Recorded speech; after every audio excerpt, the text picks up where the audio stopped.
Hi everyone, నేను మీ పవన్ని.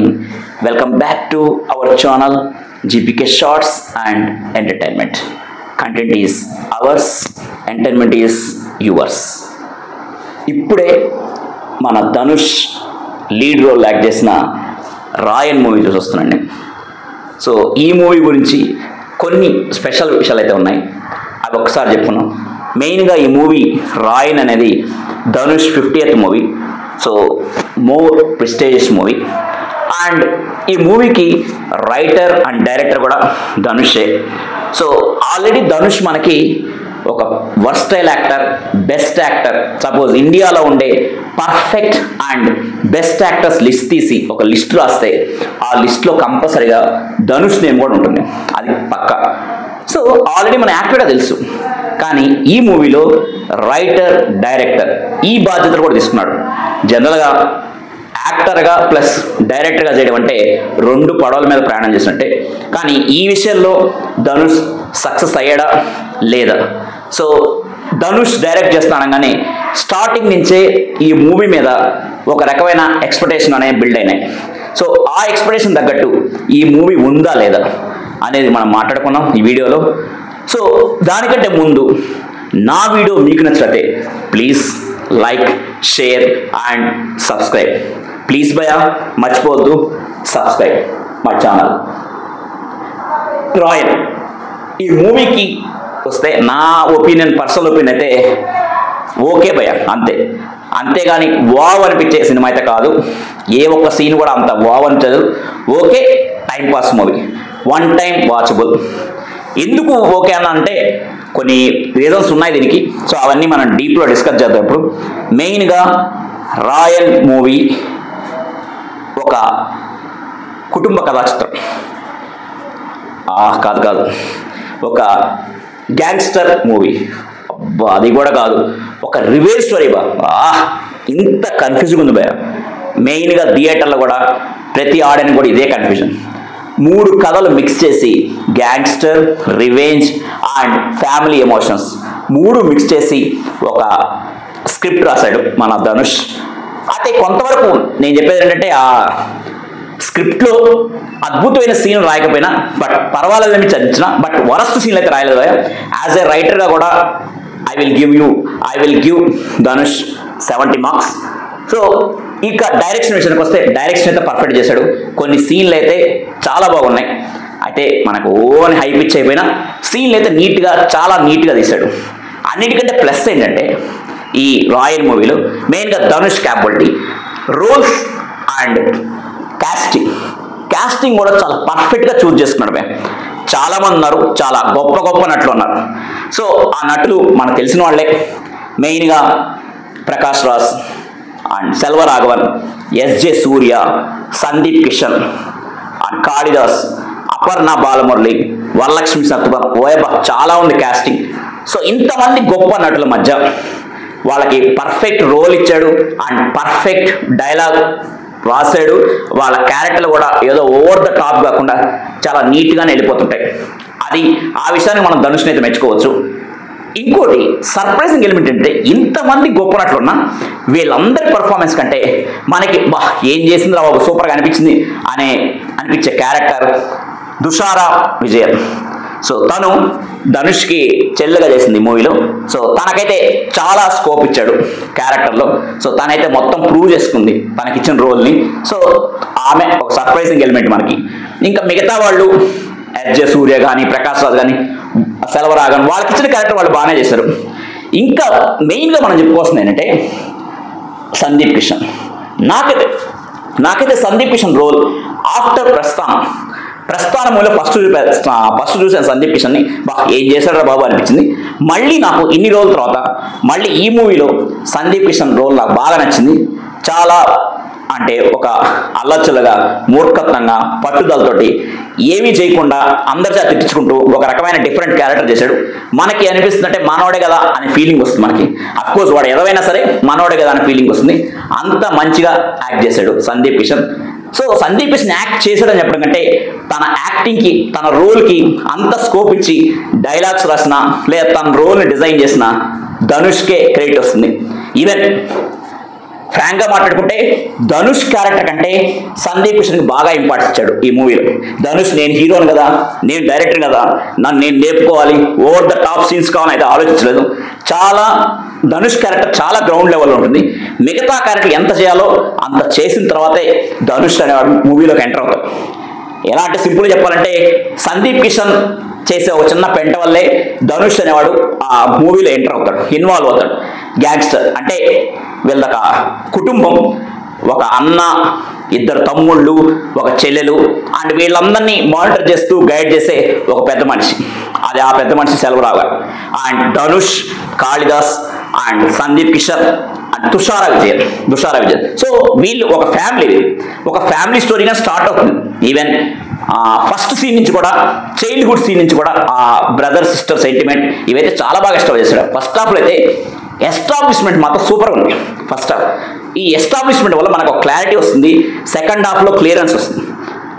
ధనుష్ ఆ బ్రదర్స్ కోసం, చెల్లెల కోసం ఎంతకైనా తెగిస్తాడు, వాళ్ళు ఏదైనా బాధల్లో ఉంటే దేనికైనా సిద్ధపడతాడు అని చాలా క్లారిటీగా ఎస్టాబ్లిష్ చేశాడు. ఆ కారణం వల్లే సెకండ్ హాఫ్ అనేది మనకు జరుగుతుంది. సో అదైతే మనకు క్లారిటీ ఉంటుంది. సో ఈ రోల్ ఎస్టాబ్లిష్మెంట్లో ధనుష్ చాలా బాగా చేశాడు. నెక్స్ట్ కమింగ్ టు ఈ కుటుంబ కథా చిత్రం. కుటుంబం అన్నగారి కుటుంబం అని అన్నట్టున్న ఈ ఫ్యామిలీలో ఒక ఫాస్ట్ ఫుడ్ సెంటర్ నడుపుకుంటారు. సో ఈ ఫాస్ట్ ఫుడ్ సెంటర్లో మనోడు సందీప్ కిషన్ ఉన్నాడు కదా, సందీప్ కిషన్ బార్లో పోవడం, ఎవరో ఒకరితో గొడవ పెట్టుకోవడం, ఏదో ఒక రోజు పచ్చి తాగుపోతూ ఏదో ఒక గొడవలు పెట్టుకుంటాడు. తనకు లవర్ కూడా అపర్ణ బాలమురళి తెలిసే ఉంటుంది. మన ఆకాశమేని హద్దుర మూవీలో సూర్య వైఫ్గా చేసింది. సో ఆ క్యారెక్టర్ తను కూడా చాలా బాగా చేస్తుంది. అంటే మూవీలో 3 గంటలు తన క్యారెక్టర్ ఉన్నా మనకైతే తన పర్ఫార్మెన్స్ చూస్తే బోర్ పట్టదు. అంత మంచి యాక్టర్. అఫ్కోర్స్ దీంట్లో అయితే కొంచెం తక్కువే ఉంది స్కోపు. బట్ ఈ బార్లకు వెళ్ళి గొడవలు పెట్టిన ప్రాసెస్లో ధనుష్కి చాలా చిరాకు విసుగొస్తుంది తమ్ముడి మీద. కానీ తమ్ముడి మీద ప్రేమతో కంపల్సరీ ప్రతిసారి వాడిని రక్షిస్తూ వస్తుంటాడు. కానీ ఒకసారి తను పెట్టిన గొడవ వల్ల ఒక పెద్ద గ్యాంగ్స్టర్ కొడుకు చంపేస్తాడు. సో ఈ గ్యాంగ్స్టర్ కొడుకు చనిపోవడం వల్ల, సిటీలో ఉండే 2 గ్యాంగ్స్టర్ మధ్య వచ్చే గొడవ వల్ల తనకు తెలియకుండా ధనుష్ కూడా దీంట్లో ఇరుక్కోవాల్సి వస్తుంది. అలా ఇరుక్కున్న తర్వాత తమ్ముడిని ఎలా రక్షించుకున్నాడు అండ్ చెల్లెల్ని ఎలా రక్షించుకున్నాడు అనేదే మన కథ. సో స్టోరీ ఎక్కడో విన్నట్టే ఉంది కదా, స్టోరీ ప్లాట్ అయితే కొత్త కాదు. అదే మెయిన్ మైనస్ ఈ మూవీకి. స్టోరీ ప్లాట్ అనేది చాలా రెగ్యులర్ స్టోరీ ప్లాట్. ఆ స్టోరీ ప్లాట్ తీసుకొని ధనుష్ ఎంత రైటింగ్ చేసినా సరే కొంచెం మనకు తక్కువే అనిపిస్తుంది. అందుకే మనకు వావ్ అనే ఫీలింగ్ అయితే రాలేదు. కానీ బెటర్ ఏంటంటే స్టోరీ కొంచెం వీక్గా ఉన్న స్టోరీ ప్లాట్, యాక్టర్స్ పర్ఫార్మెన్స్ వల్ల మనకైతే సినిమా అయితే బోర్ కొట్టదు. టైం పాస్ 2.5 hours అయితే కూర్చొని చూడొచ్చు. ఒక్కో సీన్ చూస్తే బాగానే ఉంటుంది. కానీ అన్ని సీన్లు కలిపి చూస్తే మాత్రం కొంచెం ఏముందిరా బాబు ఈ మూవీలో, అసలు ఏం పర్పస్ ఏంది అనేది మనకే అర్థం కాదు. ఒక్కో సీన్ మాత్రం డైరెక్షన్ డిపార్ట్మెంట్ మంచిగా చేసింది. మన ధనుష్ మంచిగానే చేశాడు, బాగుంది ఏ సీన్కి ఆ సీన్ చూస్తే. నెక్స్ట్ ఈ మూవీలో ధనుష్ హీరో. ఏంట్రా కొత్త చెప్తున్నాం, ఇప్పుడు దా చెప్పింది అదే కదా అంటాం. ధనుష్ హీరో, కానీ సెకండ్ హీరో ఇంకోటి వాళ్ళే మన Oscar award winner AR Rahman. So AR Rahman is the second hero of this movie. తన బ్యాక్గ్రౌండ్ స్కోర్ కానీ, సాంగ్స్ కానీ ఈ మూవీకి హైలైట్ అని చెప్పచ్చు. ఈ మూవీలో మనం ఇన్వాల్వ్ అయితే చేస్తాం. ఏఆర్ రెహమాన్ ఎంత గొప్ప మ్యూజిక్ డైరెక్టర్ మనకు తెలుసు. కానీ ఈ మధ్య కాలంలో కొంచెం ట్రాక్ తప్పాడు ఏఆర్ రెహమాన్. సో ఈ మూవీ తోటి మళ్ళీ కమ్బ్యాక్ ఇచ్చాడని చెప్పచ్చు AR Rahman. So that is the major plus point for this movie. Background score and production values by Sun Network అంటే మన Radhika Sarath Kumar. So and camera work and ఇంకో మేజర్ పాయింట్ చాలా రోజులతో చూస్తున్నాం, ప్రభుదేవ అండ్ బాబా భాస్కర్ కొరియోగ్రఫీ. వీళ్ళతో కొన్ని మూవీస్లో అండ్ కొన్ని సాంగ్స్లో, పర్టికులర్గా లాస్ట్ సాంగ్లో కొరియోగ్రఫీ అయితే టాప్ నాచ్. ప్రభుదేవ మంచిగా కొరియోగ్రాఫ్ చేస్తాడు. అండ్ యాక్షన్ సీన్స్ చాలా బాగున్నాయి. ఆ action scenes by Peter Hein, they are very plus point for this movie. Action ఉంది, పర్ఫెక్ట్ యాక్షన్, చాలా యాక్షన్ సీన్స్ ఉన్నాయి. సో యాక్షన్ సీన్స్ ఇష్టపడే వాళ్ళకైతే కంపల్సరిగా ఈ మూవీ అయితే నచ్చుతుంది. కంపల్సరిగా వెళ్తారు మూవీకి, చూసిన తర్వాత ఇష్టపడతారు. నెక్స్ట్ నెగిటివ్ పాయింట్స్కి వస్తే చెప్పారు కదా ఆల్రెడీ ఇంతకుముందు చెప్పినట్టే, స్టోరీ పాయింట్ చాలా thin story plot line and regular story plot line. దీన్ని మనం ఎంత లేపుదాం అనుకున్నా సరే లేపలేం, డిఫరెంట్ స్క్రీన్ ప్లే ఉంటే మాత్రమే. కానీ ఇక్కడ ధనుష్ ఏం చేశా అంటే క్యారెక్టర్ని ఎస్టాబ్లిష్ చేసుకున్నట్టు సీన్స్ని అయితే పెద్ద ఎస్టాబ్లిష్ చేసుకోలేకపోయాడు. రోల్స్ని అయితే బాగా ఎస్టాబ్లిష్ చేశాడు, కానీ ఆ సీన్స్ని అయితే ఎస్టాబ్లిష్ చేసుకోవడం కొంచెం ల్యాగ్ ఉన్నట్టుంది. సీన్స్ అనేవి చాలా సాగుతున్నాయి, చాలా స్లోగా ఉంటుంది సీన్స్ అనేవి. సో అది main minus point of this movie. అయితే ధనుష్ ఇప్పటికి కూడా నేను ఒక బ్రిలియంట్ రైటర్ అని చెప్తాను భయ్య.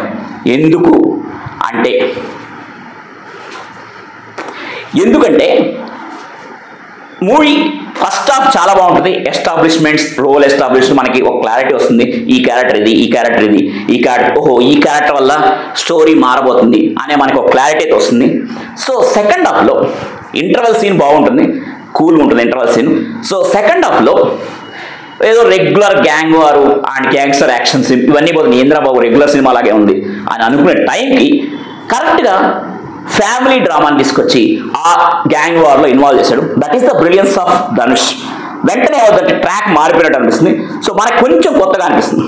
సిస్టర్ సెంటిమెంట్, బ్రదర్స్ విలన్గా కావడం, సో బ్రదర్స్ కూడా అన్నని వెలుపడిపోవడం అనుకోవడం, కొంచెం డిఫరెంట్ ట్రాక్ తీసుకొచ్చాడు. అంటే ఈ మధ్య కాలంలో రెగ్యులర్ గ్యాంగ్ వార్ సినిమా లేని ఒక ట్రాక్ని మిక్స్ చేశాడు. అలా అన్ని మిక్స్ చేయడం వల్ల కన్ఫ్యూజన్ వస్తుంది అండ్ మనకు కొంచెం వెరైటీ కూడా అనిపిస్తుంది. That is the major plus point in స్టోరీలో బలం లేకపోయినా సరే అక్కడక్కడ స్క్రీన్ ప్లేలో జిమ్మిక్లు అయితే చేశాడు ధనుష్. సో ఫైనల్గా ఈ మూవీ గురించి నేనేం చెప్తా అంటే, యాక్షన్ సీన్స్ ఇష్టపడేవాళ్ళు అండ్ ధనుష్ యాక్షన్ కోసం రిమైనింగ్ యాక్టర్స్ చాలా మంచిగా చేశారు. ఎవరు వీళ్ళు తక్కువ చేశారు, వీళ్ళు ఎక్కువ చేశారు చెప్పలేం, అందరూ మంచిగా చేశారు. మెయిన్గా ప్లస్ పాయింట్ మనకి ఇరిటేషన్ చేసే కామెడీ, తమిళ్ టైప్ కామెడీ అయితే లేదండి మూవీలో. అసలు కామెడీ అక్కడ లేడు సింపుల్గా చెప్పాలంటే. అంత నీట్గా ధనుష్ ప్లాన్ చేసి తీశాడు. సో ఈ మూవీ యాక్టర్స్ పెర్ఫార్మెన్స్ చూడాలి అనుకుంటే, స్టోరీ కోసం మాత్రం కాదు, యాక్టర్స్ కోసం చూడాలనుకుంటే మాత్రం కంపల్సరీగా ఈ వీకెండ్కి మీరు కంపల్సరీ ట్రై చేయొచ్చు. Try the movie. This is the brief review about Raayan. ఈ మూవీకి నేను ఇచ్చే రేటింగ్ 2.5/5 అండ్ ధనుష్ డైరెక్షన్కి ఏఆర్ రెహమాన్ మ్యూజిక్ మాత్రం ఐ విల్ గివ్ 4/5. సో ఆ ఏఆర్ రెహమాన్, ధనుష్ అండ్ ఏఆర్ రెహమాన్ వీళ్ళిద్దరు ఈ మూవీకి లేకపోతే మాత్రం ఈ మూవీ 0 అని చెప్పాలి. కానీ ఇప్పుడు ఈ మూవీ గురించి మనం కొంచెం మాట్లాడుకుంటాం అంటే దానికి కారణం Dhanush, Sandeep Kishan performance, Dushara Vijayan performance and AR Rahman background score. కొంచెం విలన్ క్యారెక్టర్లో ఎస్జే సూర్య యాజ్ యూజువల్గా బాగానే చేశాడు. మనకు తెలుసు ఎస్జే సూర్య యాక్టింగ్ ఎలా ఉంటుందో. సో అది కూడా ఓకే. సో కాబట్టి మీరు ఈ మూవీ చూడాలనుకుంటే ఈ వీకెండ్కి అయితే హ్యాపీగా ట్రై చేయొచ్చు. హ్యాపీగా వెళ్ళి కూర్చొని 2 hours 25 minutes ఈ మూవీ లెంత్. సో అంటే మనకు అంత ల్యాగ్ అనిపించదు. కొంచెం ల్యాగ్ అనిపించకపోయినా చూడొచ్చు కంపల్సరీగా. 2 hours 25 minutes అంటే okay, it's a bearable time. We can see the movie. So this is a brief review about Ryan. Thank you. Pawan signing off.